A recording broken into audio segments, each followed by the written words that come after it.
Ադրբեջանը կուլ տվեց Իսրայելի Նախիջևան ուղարկած, այսպես ասած, խայծը։ Նրանք, ովքեր մի ժամանակ ցանկանում էին փորձել մեր ուժը, ջախջախվեցին երկաթե բռունցքով։ Այսօրվա միջադեպը նույնպես նույն արդյունքը կտա։ Հետևաբար այս հարցի վերաբերյալ պետք է գործողությունների ծրագիր կազմվի։ Բոլոր հանձնարարականները տրված են։ Ալիևը բռունցք է ցույց տալիս Իրանին, սպառնում, զգուշացնում այն ֆոնին, երբ Իրանը հայտարարում է Ադրբեջանի ուղղությամբ անօդաչու չի արձակել։ Սիոնիստական կեղծ ռեժիմի կողմից տարբեր միջոցներով մուսուլմանական երկրների հարաբերությունները խաթարելուն ուղղված նմանատիպ գործողությունները նախադեպեր ունեն։ Ադրբեջանագետ Տաթևիկ Հայրապետյանի գնահատմամբ Բաքուն միտումնավոր է սրում վիճակը։ Ալիևի ելույթը պարունակում է որակումներ եւ սպառնալիքներ, որոնք փաստացի միտված են իրավիճակն էլ ավելի էսկալացնելուն։ Ադրբեջանի խոսքերը ծիծաղելի են Իրանի համար, իսկ Վրեժի տերորիստական գործողության մասին խոսելը կարճամտություն, ընդգծում է իրանագետը։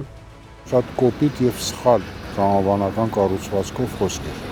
Ոնց կարող է ինքը պատժել Իրանին, եթե ասենք նույնիսկ դա Իրանի կատարած քայլն է եղել, ինչպես է պատրաստվում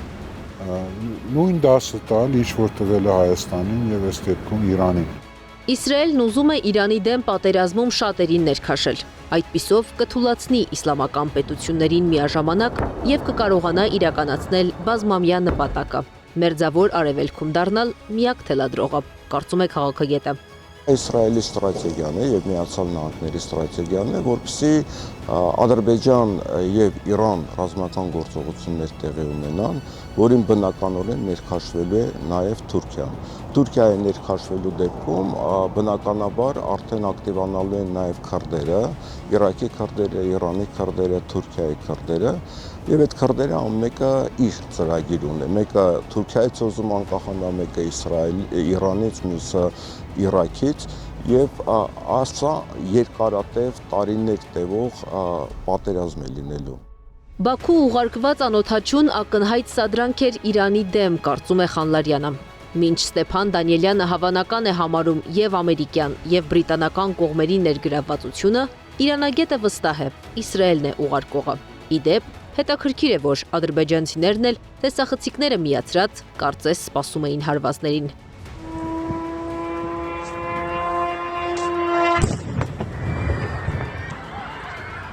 Իսրայելը Ադրբեջանում եւ մեր Արցախում պատմական Արցախի տարածքներում ունի լրտեսական հզոր հնարավորություններ եւ զինվորական։ Բնականաբար այդ պոտենցիալից օգտվելու խնդիր կա եւ կփորձեն եւ արդեն դրա ապացույցները կան, որ կփորձեն ներգրավել այս հակամարտության մեջ։ Բայց Ադրբեջանը կարող էր դիվանագիտական ճանապարհով կարգավորել հարցը, քանի որ Իրանի հետ պատերազմելը ձեռնտու չէ նաև իր համար։ Հարևան պետություններում վարկյանի տարբերությամբ նոր իրողություն է ստեղծվում։ Ինչ անի Հայաստանը։